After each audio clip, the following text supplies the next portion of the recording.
जय हिंद। एक बार फिर से स्वागत है इस नए वीडियो पे। इस वीडियो के माध्यम से जो जानकारी बता रहा हूँ, यह जानकारी ललित नारायण मिथिला विश्वविद्यालय के बीए, बीएससी, बीकॉम सेशन 2023 से 27 के वैसे तमाम कैंडिडेट के लिए है जो सेमेस्टर 3 के एग्जाम देने का इंतजार कर रहे हैं। देखिए, एग्जाम फॉर्म आप लोगों से भरा लिया गया है और विश्वविद्यालय के द्वारा जो परीक्षा की संभावित तिथि दी गई थी वो थी 8 मई 2025। लेकिन उस तिथि से आप लोगों के परीक्षा नहीं हुए और न ही उसको लेकर के कोई अपडेट विश्वविद्यालय के द्वारा जारी किया गया। आखिरकार आप लोगों के एग्जाम कब तक होने की संभावनाएं हैं और एग्जाम होने से पूर्व क्या क्या नोटिस जो है विश्वविद्यालय के द्वारा जारी किया जा सकता है, वो मैं इस वीडियो के माध्यम से बताऊंगा। और साथ में किस नोटिस पे आप लोगों को विश्वास करना है ताकि आपका एग्जाम समय हो, तो वो भी मैं आप लोगों को इस वीडियो के माध्यम से बताऊंगा। देखिए, मिथिला विश्वविद्यालय से संबंधित तमाम प्रकार की अपडेट के लिए आप इस चैनल को सब्सक्राइब कर लीजिए। साथ में हमारे टेलीग्राम ग्रुप भी है, व्हाट्सएप ग्रुप भी है, उसमें जुड़ जाइए। डिस्क्रिप्शन बॉक्स में लिंक दिया हूँ कि वहाँ पे तमाम प्रकार के डिस्कशन चलते रहते हैं और आप लोग के मन में जो सवाल होंगे वो सवाल पूछिएगा, आपका जवाब जरूर मिल जाएगा। तो डिस्क्रिप्शन बॉक्स में व्हाट्सएप ग्रुप और टेलीग्राम ग्रुप का लिंक दे दिया हूँ, आप लोग अवश्य जुड़ जाइएगा। ठीक है। सबसे पहले देखिए, 8 मई से जो परीक्षा की तिथि दी गई थी वो प्रस्तावित थी और विश्वविद्यालय को अगर 8 मई से एग्जाम लेना होता, ठीक है, तो वो 10 दिन पहले प्रोग्राम जारी करता, लेकिन ऐसा नहीं देखने को मिला। ठीक है।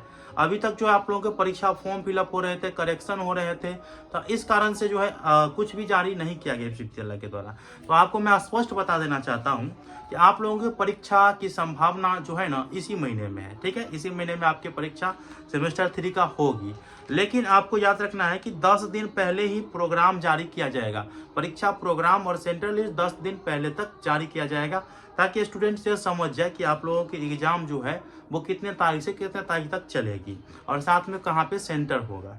तो वो चीज़ आपको याद रखना है। 10 दिन पहले प्रोग्राम को आप अच्छे से समझ जाइएगा। आपको 3 या 4 दिन पहले जो है एडमिट कार्ड देखने को मिलेगा। 3 या 4 दिन पहले एडमिट कार्ड देखने को मिलेगा। एडमिट कार्ड पे आपके परीक्षा की तिथि भी दी गई रहेगी और परीक्षा का प्रोग्राम भी दिया रहेगा, साथ में जो है परीक्षा सेंटर भी दिया रहेगा। तो आपको इसको याद रखना है कि आपके एडमिट कार्ड पे अगर परीक्षा की तिथि दी गई है, साथ में आपके एडमिट कार्ड पे प्रोग्राम जो दिया गया है, सीटिंग दिया गया है, उसको आप जो है ना 99% सही मान करके चलेंगे कि हमारे एडमिट कार्ड पे जो भी चीज़ दिया गया है वो सही है, तो वो 99%। ठीक है। आपके जो विश्वविद्यालय के द्वारा परीक्षा प्रोग्राम और सेंटर लिस्ट जारी किया जाएगा उसको 100% सही मान करके चलेंगे। परीक्षा प्रोग्राम और सेंट्रल लिस्ट में जो तिथि आपका दिया गया है, किस सिटिंग में आपका एग्जाम है, कहाँ पे एग्जाम है, तो वो सही है। 100% उसे मान करके चलना है, न कि एडमिट कार्ड पे जो छपाए उसको। ठीक है। ये चीज़ आपको याद रखना है। और परीक्षा की जो संभावित महीना है यही है। आप लोगों को 1 से 2 दिन में पूरा अपडेट विश्वविद्यालय के द्वारा जारी कर दिया जाएगा। आप लोग सेमेस्टर 3 एग्जाम की तैयारी करें और जोरदार तरीके से करें। और आप लोगों का सेमेस्टर 3 के एग्जाम की तैयारी कैसा हुआ है वो कमेंट बॉक्स में जरूर बताइएगा। आई होप कि आप लोगों को जानकारी समझ में आ चुका होगा।